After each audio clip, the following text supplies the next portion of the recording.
आपके सभी संकल्प पूर्ण हैं, आपकी सभी वैदिक प्रक्रियाएं पूर्ण हैं, डीएनए आपका शुद्ध है, तो आप बिल्कुल पवित्र और शुद्ध होकर बैठे हैं, कोई भी कष्ट आपको शेष नहीं। आप अपने प्रार्थना संकल्पों के द्वारा ही स्वस्थ होते हैं, अपने प्रार्थना संकल्प करके ही स्वस्थ होते हैं। जो वैदिक प्रक्रिया से आपको पुण्य प्राप्त होते हैं, उन पुण्य के प्रभाव से आपके संकल्प पूरे हो जाते हैं। तो प्रार्थना और संकल्प आपको स्वयं करने होते हैं अपने लिए। जो भी कष्ट हैं उनके लिए प्रार्थना करनी होती है कि उनकी स्मृतियाँ नष्ट हो जाएं। जो रोग हैं उनके लिए प्रार्थना करनी रहती है कि हमारे इन रोगों की स्मृतियाँ नष्ट हो जाएं। इससे आपके सभी शारीरिक, मानसिक और आध्यात्मिक रोग और कष्ट नष्ट होते हैं, उनकी स्मृतियाँ नष्ट होने के साथ साथ। स्मृतियाँ जब नष्ट हो जाती हैं, क्योंकि स्मृतियाँ ही उनकी जड़ हैं, स्मृतियों के कारण ही रोग पनपते हैं, वो चाहे शारीरिक हो, चाहे मानसिक हो और चाहे आध्यात्मिक रोग हो, कष्ट हो। जब आपके अंदर सकारात्मक ऊर्जा का प्रवेश होता है और सकारात्मक ऊर्जा आप में फैल जाती है, तो नकारात्मकता नष्ट हो जाती है। नकारात्मकता ही रोग है और सकारात्मकता ही स्वास्थ्य है। ये व्यवस्था है, ये प्रकृति की व्यवस्था है। जब आप नकारात्मक रहते हैं तो उस नकारात्मकता के कारण आपके मस्तिष्क में सूजन उत्पन्न होती है। इस विज्ञान को समझिए आप लोग। और नकारात्मकता के कारण, नकारात्मक भाव विचार के कारण आपके मस्तिष्क में जो सूजन उत्पन्न होती है, उस सूजन से आपके मस्तिष्क में रक्त का प्रवाह कम होने लगता है। यानी मस्तिष्क को जितना रक्त चाहिए, सर्कुलेशन में ऑक्सीजन चाहिए, वो आपके मस्तिष्क को नहीं मिल पाती। ये ना मिल पाने के कारण अंदर धीरे धीरे कार्बन इकट्ठा होने लगता है और छोटे छोटे ट्यूमर्स बनने लगते हैं। जब ये ट्यूमर्स बनने लगते हैं आपके, तो रक्त का अवरोध और ज़्यादा बढ़ जाता है। खून और ऑक्सीजन धीरे धीरे और ज़्यादा कम होने लगती है, मस्तिष्क में ठीक से नहीं पहुंच पाती। इससे रोग और बढ़ता जाता है। और मस्तिष्क का प्रयास रहता है कि ज़्यादा से ज़्यादा रक्त जितना चाहिए मस्तिष्क को उतना मिले। तो मस्तिष्क हर कोशिश करता है कि रक्त का प्रवाह मस्तिष्क की ओर और तेज़ी से हो। तो जो जम जाते हैं, ट्यूमर्स बन जाते हैं, थक्के बन जाते हैं, मस्तिष्क जब ज़्यादा रक्त का प्रवाह तेज करता है तो कभी कभी वो फट जाते हैं अंदर मस्तिष्क में। उनके फटने से अंदर क्लॉटिंग होती है। ये आप देखते हैं कि ब्रेन हेमरेज हो जाता है, ब्रेन स्ट्रोक लग जाता है, और फिर वो क्लॉट ऊपर से निकल करके नीचे हार्ट की तरफ जब ट्रेवल करता है, आ करके आपके वाल में फंस जाता है, आपके हार्ट में आके फंस जाता है, और कभी चला गया अंदर तो मृत्यु हो जाती है, नहीं गया तो लकवे की स्मृति बनी रहती है। तो बहुत खतरनाक स्थिति बनती है। ये रोग का प्रकार है। और बाई चांस ईश्वर की कृपा है आप पे ये नहीं हुआ, तो फिर क्या होगा और क्या कष्ट आएंगे? फिर कष्ट ये आएंगे कि आपके शरीर में, आपके रक्त में ऑक्सीजन की मात्रा धीरे धीरे कम होने लगेगी। क्योंकि हीमोग्लोबिन जो है वो पूरे शरीर में आपके ऑक्सीजन की सप्लाई करती है, आखिरी तक, ब्लड वेसल्स तक, एकदम आखिरी तक जाके पूरे शरीर में। और वो जो ऑक्सीजन है वहाँ पर छोड़ती है अपने आप को, और वहाँ से जो कार्बन इकट्ठा हो जाता है जलने के बाद, ऊर्जा बन के जो हमारा शरीर उसको इस्तेमाल करता है ऊर्जा को, उसके बाद वहाँ राख बची रह जाती है, जैसे मान लीजिए कार्बन कह देते हैं। तो वहाँ से वही हीमो जो है, हीमोग्लोबिन जिसको बोलते हैं रक्त में, वो हीमो छोटे छोटे ट्रक की तरह समझ लीजिए आप, कि ऑक्सीजन ले गए और वहाँ डाली, और वहाँ जो कार्बन पड़ा उसको लादा, और फिर वो रक्त घूमता हुआ फिर फेफड़े में आता है। तो जब हम श्वास बाहर फेंकते हैं तो उसको बोलते हैं कार्बन डाइऑक्साइड बोलते हैं। तो कार्बन के रूप में गंदगी बाहर निकल जाती है। फिर हम श्वास खींचते हैं कर कस के, तो फिर ऑक्सीजन अंदर गई। तो जितना हीमोग्लोबिन, जितना हीमो है ट्रक की तरह सब फिर लोड हो गए, सब में लोड हो गया ऑक्सीजन, और फिर आपके हृदय के द्वारा रक्त नलिकाओं से होता हुआ जगह जगह ऑक्सीजन छोड़ता हुआ फिर वहाँ से कार्बन उठाता हुआ फेफड़े में लाता है, फिर बाहर फेंकता है। तो ऐसे एक प्रक्रिया है सतत, जो निरंतर चलती रहती है आपके श्वासों के साथ। तो ये बाधित होने लगती है। तो जगह जगह कार्बन के कण इकट्ठे होने लगते हैं, कहीं ज़्यादा इकट्ठे होने लगते हैं।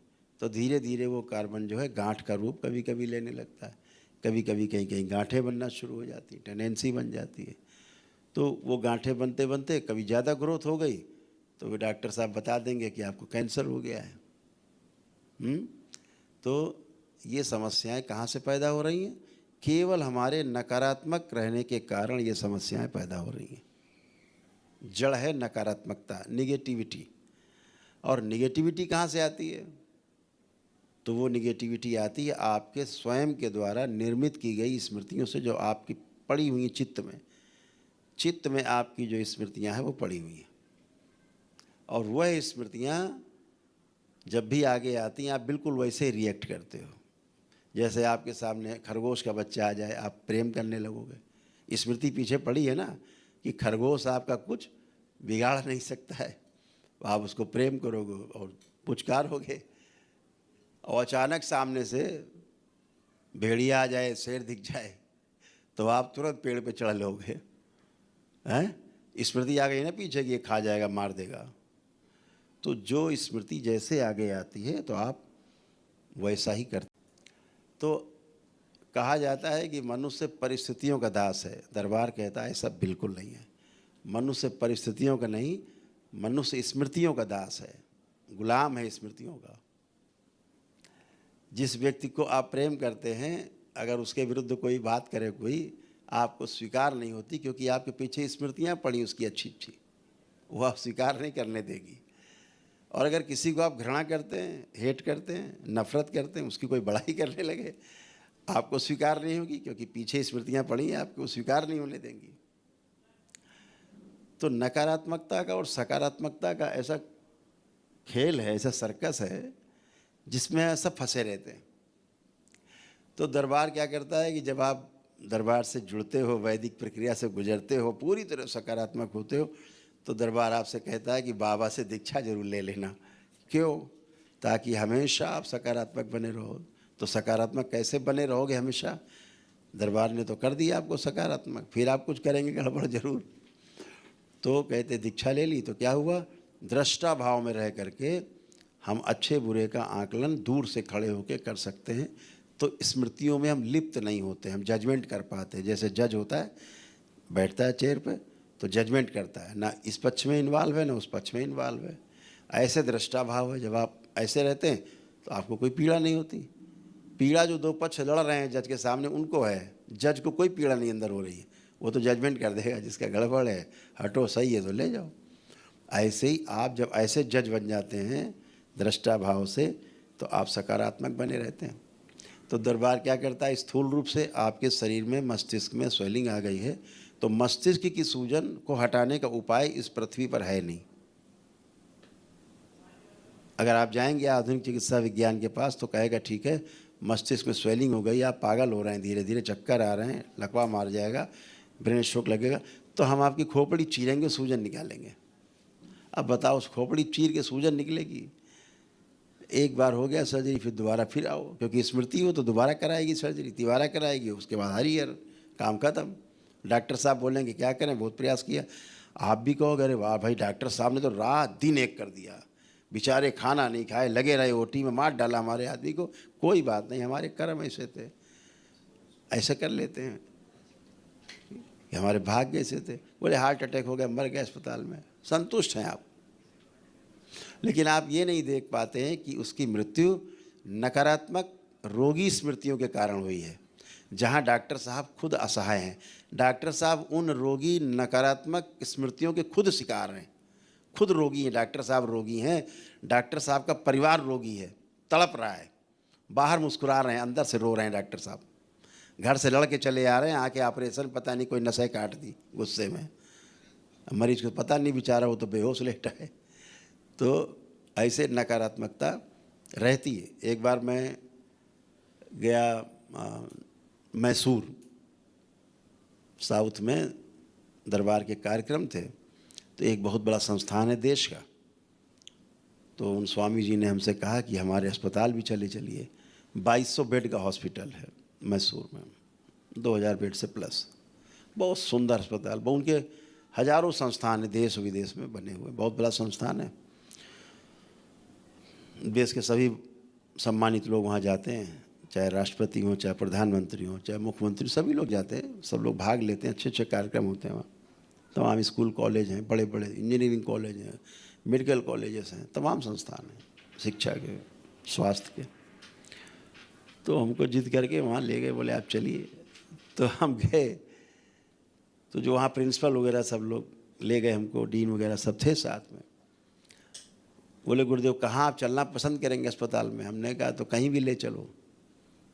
तो बोले आप बताइए। तो हमने कहा हमको तो यहाँ आईसीयू पसंद है अस्पतालों का, वहीं ले चलो जहाँ लोग ज़्यादा रहते हैं गड़बड़। तो बोले कि और गुरुदेव कोई? तो हमने कहा न्यूरोलॉजी में ले चलो जहाँ लोग न्यूरो के केसेज हैं, मस्तिष्क से के रोग हैं। तो बोले ये पहले ही पड़ गया न्यूरोलॉजी, आप चले चलिए। हमने कहा चलो। तो उधर गए तो हमने बात की, एक पेशेंट बिस्तर पे, कैसे हो? जनरल वार्ड था, ऐसे ही बहुत बड़ा वार्ड था, बहुत साफ़ सुथरा। तो अपनी भाषा, वहाँ की थोड़ी भाषा की समस्या थी, तो ट्रांसलेटर से फिर डॉक्टर ने बताया कि गुरुदेव ये इसको हार्ट वो हो गया है, ब्रेन में जो है समस्या हुई है, और ये इसको ये प्रॉब्लम है, इसको लकवा मार गया है। तो हमने कहा इसको ब्रेन की समस्या नहीं हुई है, इसकी समस्या तो हार्ट की है। हमने इससे पूछो इसे प्रॉब्लम किधर हुआ है? उन भाषा में पूछा तो उसने बताया इधर इधर हमको बहुत कष्ट हुआ, ये सारा कष्ट हुआ हाथ में, पीठ में तड़पा और इधर आ गया। तो हमने कहा ये केस है आपका न्यूरोलॉजी का तो है नहीं, ये न्यूरोलॉजी का केस ही नहीं है। इसको तो आपको जो हार्ट का आपका जो डिपार्टमेंट होता है कार्डियोलॉजी का, आपको कार्डियोलॉजी भेजना चाहिए था इसको। तो बड़े परेशान हो गए, उन्होंने रिपोर्ट निकाली, कहाँ ये वो किया, फिर डायरेक्शन दिए कुछ अपने कुलीग्स को कि चेकअप, ये चेकअप कराइए, वो चेकअप कराइए, और आगे बढ़े। तो एक पेशेंट था, वो लेटा था, वो बुज़ुर्ग थे, करीब 70-75 साल के बुज़ुर्ग थे। उन्हें क्या हुआ? बोले इनको लकवा मारा हुआ है और ये उठ बैठ नहीं सकते, चल नहीं सकते। तो दरबार ने देखा कि इसका एक पित्र है जिसको लकवा मारा हुआ, सबसे आगे वही लेटा हुआ है, वही स्मृति है। ये आदमी तो ठीक है, बूढ़ऊ तो ठीक है, लेकिन बूढ़ऊ में जो स्मृति आ गई वो लकवा मारी हुई है। तो बूढ़ऊ को भी लग रहा है लकवा मार गया है। तो हमने कहे तो ठीक है। बोले नहीं नहीं, ये तो भर्ती 3 महीने से तो सुधार नहीं हो रहा। हमने कहा ज़िंदगी भर भर्ती करें तो सुधार नहीं होगा, क्योंकि इसमें काका बैठे हैं सबसे आगे लकवा मारे हुए, तो कैसे होगा? तो बोले कैसे होगा ये? तो हमने उनसे कहा, तो अब दरबार ने उस निकाल के पित्र को मुक्ति दे दी। फिर हमने कहा भाई इसको उठाओ। तो उसका लड़का बोला पेशेंट का कि डॉक्टर से कि ये तो उठ नहीं सकते। कहा उठाओ? का नहीं, उठा के बैठ भी नहीं सकते, गिर जाएंगे। मैंने कहा भाई इसको ज़बरदस्ती खड़ा कर दो, खड़ा करो इसको। उसके दिमाग में हम तो लकवा मारा, हम कहाँ से हिल भी नहीं पा रहे बिस्तर से। उसको ज़बरदस्ती पकड़ के और खड़ा कर दिया गया और धक्का दे दिया, चलो। तो धीरे धीरे 1-2-4 कदम चला, फिर उसको विश्वास हो गया, अरे हम तो चल सकते हैं। उसका वीडियो है, रखा है मेरे पास, वीडियो है उस वर्ल्ड का पूरा रखा होगा ना, वीडियोस लाइव में दिखा सकते हैं, लाइव में था। उसके बाद वो बूढ़ों तो लगे वार्ड में दौड़ने सब कोई फटी आंखों से देख रहे हैं, डॉक्टर सब देख रहे हैं, वार्ड के लोग देख रहे हैं, ये क्या हुआ? बुढ़ा तो लकवा मारा पड़ा 3 महीने से, ये दौड़ कैसे रहा? तो धीरे गया आया, 2-3 चक्कर दौड़ के मारे बुढ़ऊ ने। तो बोले ये कैसे हो गया? हमने कैसे हो गया? वो उसको लकवा ही नहीं मारा, हो क्या गया? कुछ नहीं हुआ, इसको था ही नहीं। तो ये है न्यूरोलॉजी, आधुनिक चिकित्सा विज्ञान। जिनको नहीं पता है कि समस्या कहाँ है, निवारण कैसे होगा जब कारण नहीं पता है। ऐसे ही तमाम केसेस थे वहाँ, फिर देखे। उसके बाद कॉन्फ्रेंस हॉल में गए, बैठे हम लोग, तो तमाम बच्चे वो आए जो वहाँ पे सर्जन का कोर्स कर रहे थे, MS कर रहे थे, कुछ MD कर रहे थे, वो भी थे। तो हम लोग ऐसे बैठे, तो पीछे वो लोग भी लाइन से खड़े हो गए। तो तब तक दरबार ने दिखाया, एक बच्ची थी, तो दरबार ने दिखाया कि ये तो सर्जन अभी बन जाएगी, सर्जरी करेगी 2 साल बाद, लेकिन ये जब खून देखती है तो इसको चक्कर आते हैं, बेहोशी आ जाती है इसको।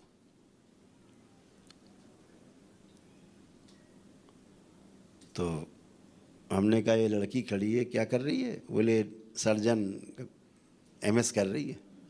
तो हमने इससे पूछो, ये तो खून देख के ही बेहोश हो जाती है, इसके चक्कर आने लगते हैं। उससे पूछा उन्होंने अपनी भाषा में। हाँ, तो उसने कहा कि ये सर ये होता है मुझे। तो हमने कैसे करेगी सर्जरी? किसी का तो पता नहीं क्या काट देगी, इसको चक्कर आ रहा है, पेशेंट पड़ा रहेगा, पेट खुला हुआ, ये बेहोश हो जाएगी। फिर एक लड़का और पीछे खड़ा था, हमने ये बोले गोल्ड मेडलिस्ट है ये। तो दरबार ने कहा कि ये जो खड़ा है लड़का, ये तो बेहोश हो जाता है देख के खून एकदम, और ये इसके हाथ कांपते हैं, खून देख के इसके हाथ कांपने लगते हैं इसके। हाँ, और उसका मस्तिष्क सुन्न हो जाता है। दरबार ने दिखाया कि खून देख के उसका मस्तिष्क सुन्न हो जाता है डॉक्टर साहब का। तो हमने कहा ये इसको होता है? तो पूछा उन्होंने प्रिंसिपल ने, उसने कहा यस सर ये मुझे होता है। तो हमने कहा तो किसी का पता नहीं क्या काट देगा, ये तो मस्तिष्क सुन, आंखें बंद हो जाए, कुछ भी काट देगा। तो ऐसे अगर डॉक्टर आप बनाओगे तो हमने कहा रोगी की नहीं, पहले इन डॉक्टरों की चिकित्सा की आवश्यकता है तो आदमी है, अच्छे डॉक्टर हों तो अच्छी चिकित्सा हो।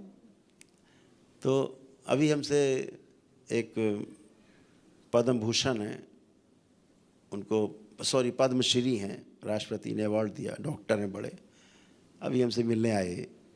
तो हम ऐसे चिकित्सा बैठे सब भक्तों के अपने दरबार की सिस्टम की ऑनलाइन कर रहे थे, था लखनऊ में, तो बातचीत होने लगी। पूरी देर देखते रहे, वो 1-1.5 घंटे। बहुत अच्छे व्यक्ति थे, समझदार व्यक्ति हैं, उन्होंने सारा देखा। और अंत में उन्होंने कहा कि गुरुदेव जो आप कर रहे हैं, आप वो कर रहे हैं जहाँ हमारी विद्या ख़त्म हो जाती, वहाँ से ये विद्या वैदिक विज्ञान शुरू होता है। और वो देश के बड़े डॉक्टरों में से एक हैं, मतलब जिनको स्वयं राष्ट्रपति ने पद्मश्री सम्मानित किया हुआ है। ऐसे ही दरबार में अच्छे अच्छे डॉक्टर्स आते हैं, विद्वान डॉक्टर आते हैं, बड़े बड़े डॉक्टर्स आते हैं, जिनकी यूनिवर्सिटीज़ हैं, जिनके पास खुद की यूनिवर्सिटी हैं, उनकी खुद के मेडिकल कॉलेज हैं, वो लोग आते हैं और स्वीकार करते हैं। बैठ के हमसे 2-2, 3-3 घंटे वार्ता होती है, स्वीकार करते हैं।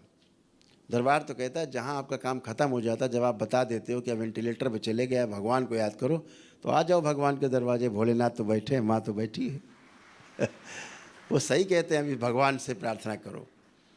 जिसके आगे वो नहीं जानते तो वो ठीक बोलते हैं आपसे कि भाई अब ईश्वर को प्रार्थना करो। लेकिन अब ईश्वर है कहाँ? अब आप अपनी पथरी देवी, चटरी देवी, मटरी देवी की अगर आप प्रार्थना करने लगे, तब तो और गहरे गड्ढे में चले गए। वो तो बैठी सी ताक में कि आप बुलाओ, हम लेके चलें, जल्दी ले जाएं खींच के। तो ईश्वर से सीधे जुड़ने का मार्ग आपके पास दरबार में उपलब्ध है। आजकल के बच्चे हैं, मैं बच्चों को देखता हूँ, बच्चे कितने निर्मल हैं, कितने कोमल हैं, छोटे छोटे बच्चे हैं, बच्चियाँ हैं। दरबार देखता है कि एकदम कोमल है, एकदम निर्मल स्वभाव बच्चे हैं, एकदम निर्मल। क्या हो रहा है? इतनी गंदी स्मृतियों ने घेर रखा उनको कि उनकी बातचीत, उनकी हरकतें आप देखें तो आपको क्रोध आएगा, आपको लगेगा ये छोटी सी उम्र इतनी बदमाशी। माता पिता को क्रोध आता है, इतना बदमाश हमारा लड़का, हमारी लड़की इतनी बदमाश, ये हरकत कर रही, वो हरकत कर रही। तो ये सब जो चीज़ें होती हैं उससे क्रोध उत्पन्न होता है। कभी कभी ऑनर किलिंग होती है, माता पिता बच्चों को मार देते हैं गुस्से में, जान भी ले लेते हैं। सूडो प्रेगनेंसी होती है, आपने देखा होगा, बच्चियों का पेट फूला रहता है, बच्चियों को मासिक धर्म बंद हो जाते हैं, अंदर ऐसा लगता है उनको जैसे पेट में बच्चा है, होता नहीं है, फेक प्रेगनेंसी होती है।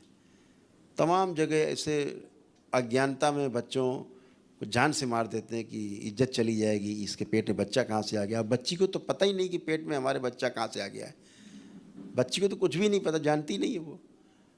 लेकिन ऐसा स्वप्न में हो गया है, ऐसा सूक्ष्म जगत में हो गया है कि वो गठबंधन बना लेती हैं आसुरी शक्तियाँ और फेक प्रेगनेंसी हो जाती है और पेट ऐसा निकाल आता है जैसे कि बच्चा है पेट में। और प्रेगनेंसी में जैसे होता है महिलाओं को कि माताओं का कि मासिक धर्म बंद हो जाता है, क्योंकि उसी रक्त से तो उस बच्चे का निर्माण होता है, शरीर निर्मित होता है गर्भ में। तो ये मान लिया जाता है कि बच्ची ने कहीं कोई गलत काम किया है, इज्जत हमारी चली जाएगी। और ऐसी स्मृतियाँ गंदी रहती हैं, उनके साथ स्वप्न में गंदी हरकतें होती हैं, सहवास होते हैं, संसर्ग होते हैं, उनको पता ही नहीं, बच्ची उनको लगता है हमने स्वप्न देखा गंदा, लेकिन वो उनके साथ हो गया, सूक्ष्म जगत में घटना हो गई। और सूक्ष्म जगत में उसका जो स्त्री शरीर है बाहरी पुरुष शरीर से गठबंधन करके और अंदर प्रेगनेंसी बना देता है और दैत्य स्मृतियों की उत्पत्ति कर देते हैं अंदर। और फिर वो दैत्य स्मृतियाँ मस्तिष्क तक कवर करके और पूरा वैसे ही हरकत करती हैं जैसे कोई दुश्मन हो घर का, ऐसे हरकत करेंगे। तो बच्चे परेशान हैं। दरबार देखता बच्चे को कोई दोष ही नहीं है, बच्चे माँ बाप को गाली बक रहे हैं, तोड़ फोड़ कर रहे हैं। दरबार देखता बच्चे है ही नहीं, क्योंकि बच्चा तो ऐसा है ही नहीं, बच्चा तो बहुत प्रेम कर रहा है अपने माता पिता को। जैसे ही दरबार उनकी गंदी स्मृतियाँ हटाता, जैसे आप एक दिवसीय अनुष्ठान करते हैं, आप स्वयं देखते हैं, अभी आप देखेंगे आप यहाँ, तो सारी स्मृतियाँ अपने आप नष्ट हो जाती हैं और बच्चा वैसे ही कोमल बच्चा निकल के खड़ा होता है जैसे माँ बाप चाहते हैं मेरा बच्चा हो। एकदम निर्मल बच्चा खड़ा होता है सामने। स्मृतियाँ हट गई, बच्चा जैसा था वैसा आपको मिल गया। तो बच्चों का दोष कहाँ है? कहीं दोष नहीं है, दोष सारा स्मृतियों का है। पति पत्नी में झगड़े चल रहे हैं, तलाक की स्थितियाँ पैदा हो जाती, मारपीट, लड़ाई झगड़ा, कलह, उठापटक कहाँ हो रहा है? कौन पति पत्नी लड़ना चाहता है? कौन पति पत्नी तलाक चाहता है? कोई नहीं चाहता। लेकिन स्मृतियाँ हैं, आप जितने बैठे जिनमें पति पत्नी में तलाक की स्मृतियाँ हैं, जो लड़ रहे हैं, झगड़ रहे हैं, दिन भर बवाल चलता है, छू भी नहीं सकते एक दूसरे को, गाली गलौज चल रहे हैं, उठापटक चल रहा है, घर से भाग जाएं, ये सब चल रहा है, तलाक चाहिए। अभी आप खड़े होंगे, आपका सब गायब है, कहाँ चला गया? अभी इतना प्रेम आप में, कहाँ चली गई तलाक की स्मृतियाँ? कहाँ चला गया झगड़ा? कहाँ चली गई लड़ाई? लड़ने झगड़ने वाली, तलाक वाली स्मृतियाँ नष्ट हो गई वैदिक प्रक्रिया से आपकी। ऐसा आपको लगता है, अभी लगेगा आपको कह रहे हम तो आज ही शादी हुई लग रहा है, ऐसे भाव उत्पन्न होते हैं, ऐसे आप रहते हैं। तो स्मृतियाँ हैं, तो समस्या हो तो समाधान भी हो। मेरा कहने का अर्थ ये है, खाली बातें ना हो। अगर समस्या है तो उसका समाधान दरबार के पास, महापुरुषों के पास, ऋषि मुनियों के पास, तपस्वियों के पास होना चाहिए। केवल समस्या का गुणगान करने रहने से समाधान नहीं मिलता है। अभी हमारे देश में एक बहुत अच्छे कथावाचक हैं, मैं उनसे कहना चाहूँगा, आग्रह करना चाहूँगा, उम्र में तो छोटे हो सकते हैं लेकिन मैं जीवन के आधार पे सबको बराबर मानता हूँ। मैं किसी को छोटा बड़ा नहीं मानता। आज बच्चा पैदा हुआ है या कोई बुजुर्ग मर रहा है, मेरे लिए दोनों मुझे मेरे बराबर हैं। मैं जीवन के आधार पे उसकी गणना करता हूँ, शरीर के आधार पे गणना नहीं करते, जहाँ तक जीवनगत व्यवहार की बात है। तो मैं उनसे ही कहना चाहता हूँ कि केवल समस्याओं के गुणगान से बात नहीं बनती। अगर आपके पास कोई समाधान है साथ में तो प्रस्तुत करो। केवल ये चिल्ला देने से कि लड़कियां जो हैं वो जाती हैं तो वो 25 साल की होती तो 4-5 जगह मुंह मार के उसके बाद तब शादी होती, ऐसा केवल बोल देने से ये बच्चियों का अपमान है। आपकी भी बच्ची होगी, अपनी बच्ची के लिए ऐसा ही बोल रहे हैं आप। उसके लिए क्या गारंटी आपके पास है? आप कौन से 24 घंटे उसके साथ रहते हैं? न पत्नी के बारे में आप ऐसा बोल सकते हैं, लेकिन वो तो सब उसमें आ रहे हैं। तो ऐसा बोलने से किसी को धक्का लगता है, बच्चों को, माता पिता के विश्वास को भी चोट पहुंचती है, शक की स्मृतियां पैदा होती हैं। ऐसे करोड़ों अरबों स्मृतियां पैदा हो जाती हो गई हैं। लोग अपने बच्चों को शक की निगाह से देखने लग गए हैं इन सब चर्चाओं से। तो आपके पास समाधान क्या है? समाधान आपके पास नहीं है, आप केवल समस्याओं का गुणगान कर सकते हो। तो ये अच्छी बात नहीं है। मैं बात कर रहा हूँ अनिरुद्धाचार्य की, खुल के बात करता हूँ मैं। आज जो पूरे समाज में, पूरे देश में एक चर्चा का विषय बना दिया है, बच्चियों को ऐसा शक की दृष्टि में ढाल दिया है, बच्चों को ऐसा कर दिया है कि बच्चे अपने माता पिता से बात करने में शर्मा रहे हैं। ऐसी स्मृतियाँ प्रवेश कर गई हैं और वह ठीक नहीं है। ये बिल्कुल अच्छा नहीं कि बच्चों को इतनी शक की निगाह से, बच्चों को गाइडेंस दिया जाए, बच्चों को समाधान दिया जाए। तो कहता हूँ ना कि अगर 10 बच्चे बिगड़े हुए हैं तो आप लाइए दरबार में, और ये देखिए वैदिक प्रक्रिया करके अगले दिन कहाँ जाते हैं बच्चे। हाँ, बिगड़े हुए बच्चे कैसे सुधर जाते हैं अपने आप, क्योंकि बच्चे तो पहले से ही सुधरे हुए हैं। आप पहले पाठ पढ़ाओ उनको, प्रेम का पाठ, रासलीला बताओ कथा बाँच के। पहले तो कथा बाँचो, आप कथा में रासलीला, दिन भर रासलीला नाच लीला कर रहे हो। अब जब बच्चे रासलीला नाच लीला करने लगे तो आप कह रहे हो कि लवेरिया कर रहे हो। तो लवेरिया तो आप ही सिखा रहे हो ढोलक बजा के, कौन सिखा रहा है? अब फिर किस बात का विरोध? जब आप ढोलक बजा के सुबह से शाम तक आप ढोलक बजा रहे हैं, मंजीरा बजा रहे हैं, आप नाच रहे हैं, नचा रहे हैं, सबको रास लीला करा रहे हैं, दिन भर बता रहे हैं कि भगवान रास लीला करते थे सवेरे से रात तक, तो कहाँ से स्मृति बच्चों में गई? इसका जिम्मेदार कौन है? कौन जिम्मेदार है इसका? आपने दिन भर कथा सुना के रासलीला बता के, अब बच्चों में तो स्मृति चली गई, उनको भी रासलीला करनी है। अब वो कर रहे हैं तो भगवान कह रहे हैं तो रासलीला, बच्चे कर रहे हैं तो उनका कैरेक्टर ढीला। तो आपसे ही गया है ना। आपने शिव की भक्ति सिखाई होती, माँ की भक्ति सिखाई होती, तो वैसा उनके अंदर आचार व्यवहार और आचरण होता। आपने रासलीला सिखाया है सुबह शाम ढोलक बजा के, तो बच्चे तो वही करेंगे ना। बच्चे कहाँ से पाए हैं? आपसे ही पाए हैं, हमसे पाएंगे ना जो पाएंगे। आप दरबार आए हैं, जो स्मृतियाँ पाएंगे हमसे पाएंगे। बाबा और माँ मेरे द्वारा आपसे तक पहुँचाते हैं। तो ये जो स्मृतियाँ जा रही, कहाँ से जा रही, ये जिम्मेदार कौन है? इसका तय ये होना चाहिए कि जिसकी जिम्मेदारी वो अपने में स्थिरता लाए, और स्थिरता ला करके जिम्मेदारी के साथ प्रस्तुत हो। भगवान ने बहुत काम किए हैं शरीर में रह करके, उनका गुणगान हो, उस नारायण स्वरूप का गुणगान हो, उस श्रीमद् भागवत गीता में जो रचा बसा लिखा है उसका गुणगान हो, जो स्वयं उन्होंने गाया है भगवान श्री कृष्ण ने, नारायण ने भगवान श्री कृष्ण के रूप में, भगवान नारायण ने, उसका गुणगान करो। बहुत लोग कर रहे हैं, वहाँ गंदगी नहीं है, तो इसका जिम्मेदार है कौन? कल से कसम खा लें अनिरुद्धाचार्य जी की रासलीला नहीं बताएंगे। आप प्रेम प्रेम प्यार प्यार आप ही चिल्ला रहे हो, रासलीला आप ही बता रहे हो, उसके बाद आप कह रहे हो कि बच्चे ऐसा कर रहे हैं। बच्चों में गया कहाँ से? आप ही से गया भाई, आप जैसे लोगों से गया है। कुछ कथावाचक ऐसे जिनकी कथा सुन लो तो आनंद आ जाता है, लेकिन इस प्रकार से बच्चों को सीधे आरोपित कर देना कि तुम मुंह मार के आए हो, या और कोई भाषा एक शब्द बोलते हैं, टेस्ट ड्राइव बोलते हैं कि टेस्ट ड्राइव, बच्चे पहले टेस्ट ड्राइव करते हैं। ये कौन से भाषा, कौन से सभ्य समाज की भाषा है?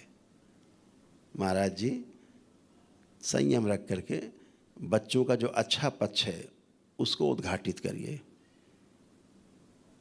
और नहीं तो हम आपसे बात करने के लिए तैयार हैं, बिल्कुल एकदम खुलेआम बात करने को तैयार हैं, आपसे चर्चा करने को तैयार हैं। आपके पास समाधान नहीं है, लेकिन दरबार के पास इसका पूरा समाधान है।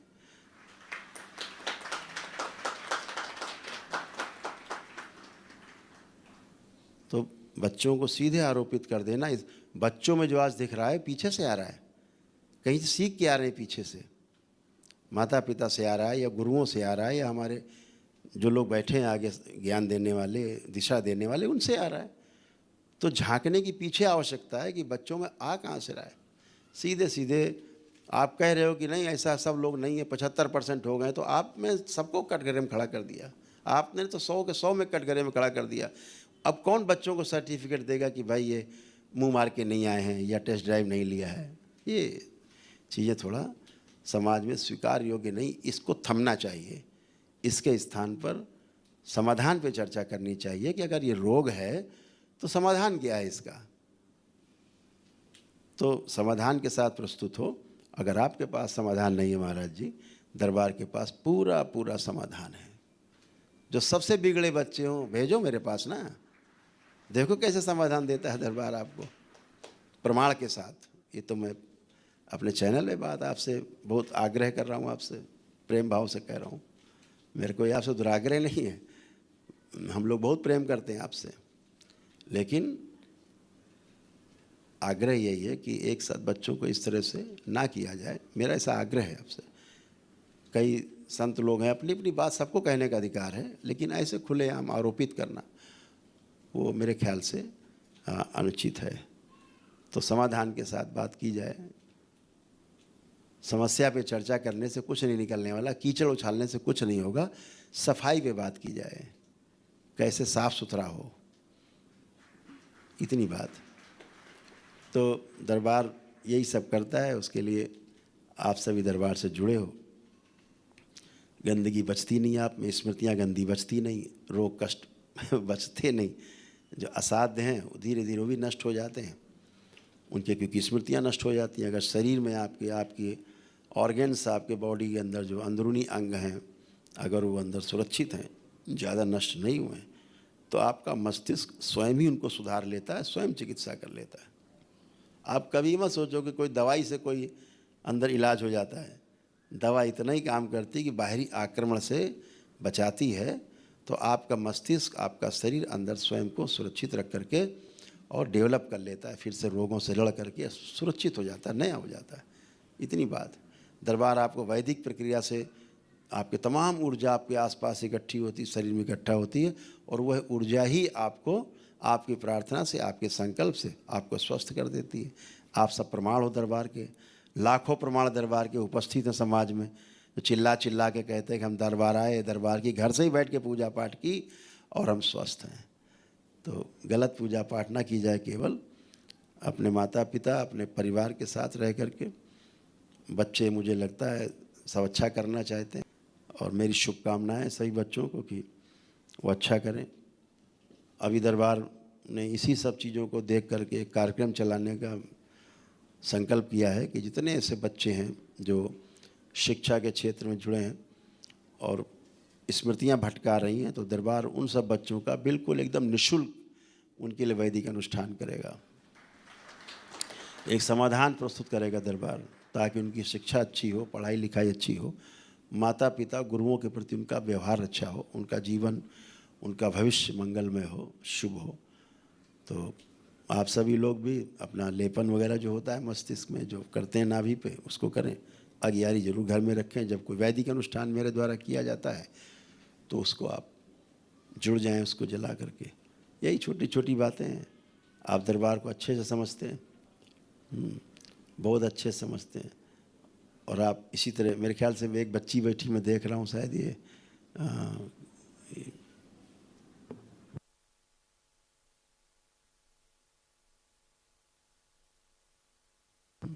अभी आएंगे तो हम चर्चा करेंगे, आपको देखेंगे कि कैसे कैसे बच्चे रहे और आज कैसे अच्छे होके बैठे, एकदम पवित्र होके बैठे। तो बहुत ध्यान से आप लोगों ने सुना, इसके लिए बहुत धन्यवाद। हरि